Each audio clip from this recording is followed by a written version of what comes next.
really need to understand. Here we find the Prophet ﷺ saying to Umar ibn al-Khattab that even you think like this, Umar? Just because everybody thinks that life is about making money, having a good job, having a position in society is everything. Is that why you're thinking the same way? Umar, fear Allah. Don't think like that. Because that is not the priority of life. Let us see another example. And the reason I'm giving examples is not to bring scenarios to you, but just make you think and how society works.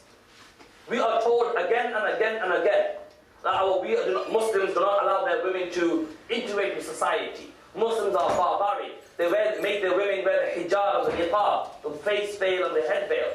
We don't allow for our women to come out and work. All this nonsense and all these false allegations against Muslims.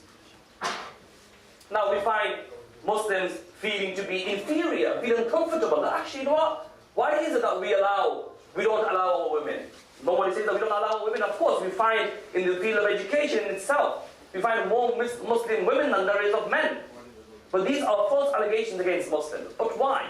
Why is this false allegation against Muslims? Because in society, if you don't contribute to the capitalist society through working, then you are seen to be inferior. You are not amalgamating and you're not integrating into society.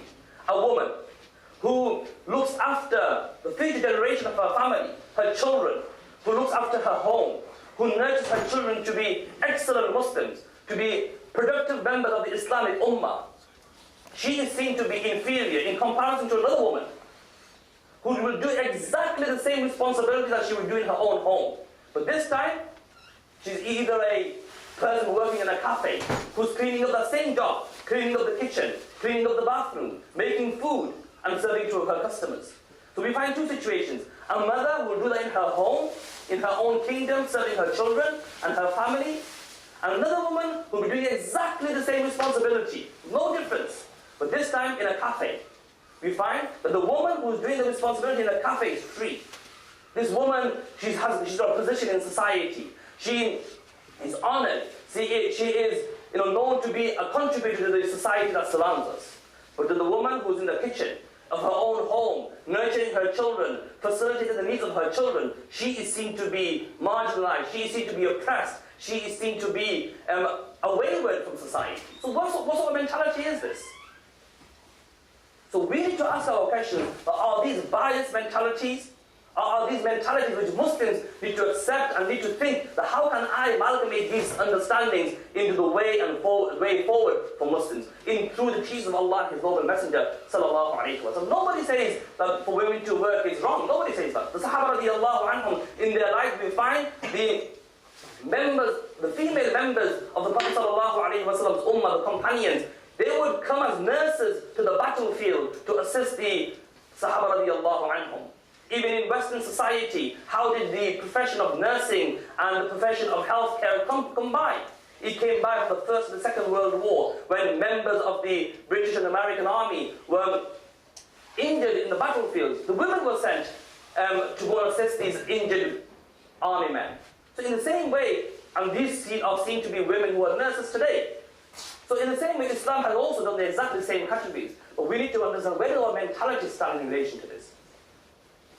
And Muslims are told again and again and again that why are women being oppressed? And I'm not the one who to answer that. Ask the sisters yourself. They'll tell you they are not being oppressed. This is the mindset and the mentality that surrounds our society.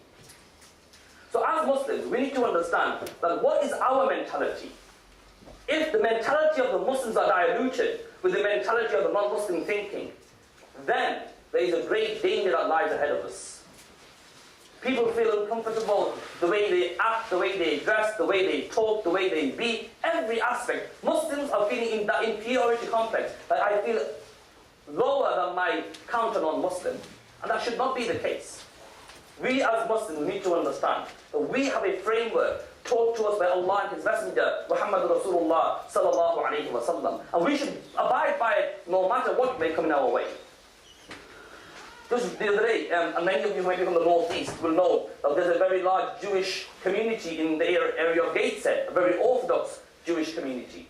And I was talking to one of their rabbis, and I asked him, what makes you so renowned in the northeast area? And so the history he gave me was very, very fascinating. And for us as Muslims to be able to accept this from a non-Muslim understanding.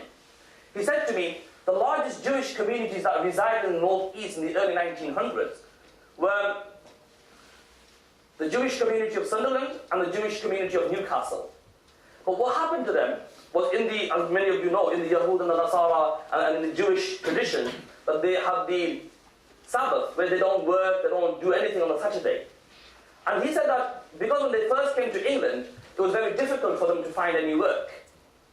And they had to work on a Saturday. They had no choice, though their religion tells them not to work on a Saturday.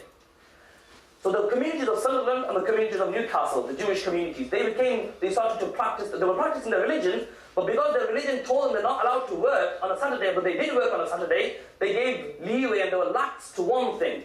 And slowly, slowly they were lax to another thing. Slowly, slowly they were lax to another thing. And over the course of 40 to 50 years, you found the Jewish communities of Sunderland and the Jewish communities of Newcastle becoming very laid back. They weren't holding firm onto their teachings. So you find many rabbis that came over from Wales and other areas. They came to Sunderland and they said, actually, the Jewish community here is too lax, too relaxed. They've forgotten their religion.